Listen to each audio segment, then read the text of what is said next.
What is up guys, Tech is here, and today I'll be reviewing these Wi-Fi smart sockets that work with Amazon Alexa to allow you to control your devices over your Wi-Fi network.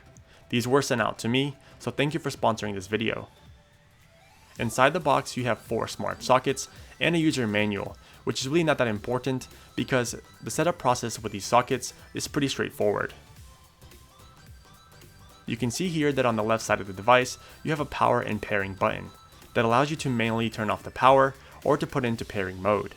On the front of the socket you have an LED power light that stays solid when the device is on or flashing when it's in pairing mode. The sockets have a very slim form factor and they don't stand out on your wall, which is a really nice feature compared to many other smart sockets out there on Amazon.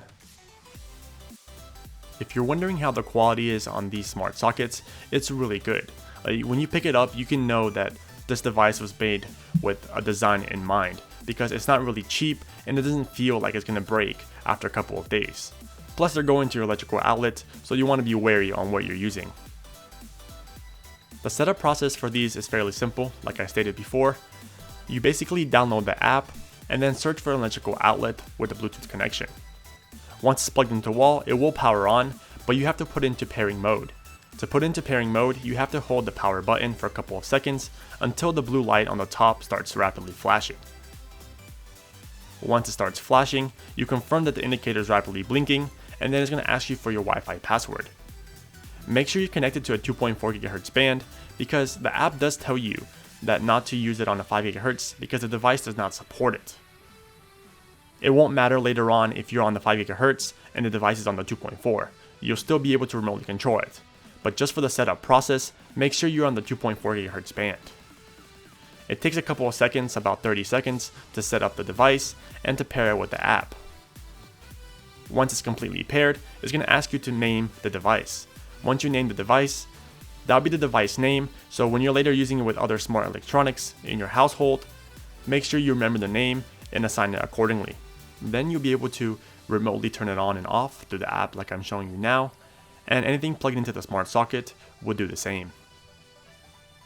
You may be wondering, how do these work with Amazon Alexa?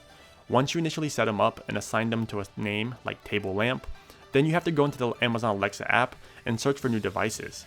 Once Alexa finds the new smart devices, then you can use that name, table lamp, to remotely control the smart plug or the devices connected to it. Here's a demo of exactly how it works. Once it's set up in both apps, you can use the name that you provided to the app on how it's called to turn it on and off. Basically you say Alexa turn on table lamp and it will turn that socket on, or Amazon Alexa turn off table lamp and it will turn it off.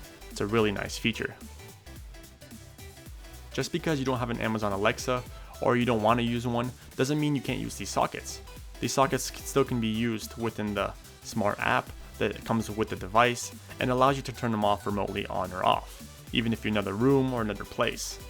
You use the button on the device to turn it on or off, simple as that. There actually is no lag. Well, it actually depends on your Wi-Fi network, but usually when I was using them there was no lag, and I really like that it's pretty instant when using it. Amazon Alexa just makes it a little bit better if you want voice control, but that's about it. If you like my review of the Wi-Fi smart sockets, then make sure you give me a thumbs up so I know how I did on this video. And if you haven't already, make sure to subscribe to the channel so I know that I have a fan base and I know you guys will want to keep watching my videos. And I'll catch you guys in the next video. Don't forget to turn on your post notifications so you never miss any of my new future videos. Tech is out.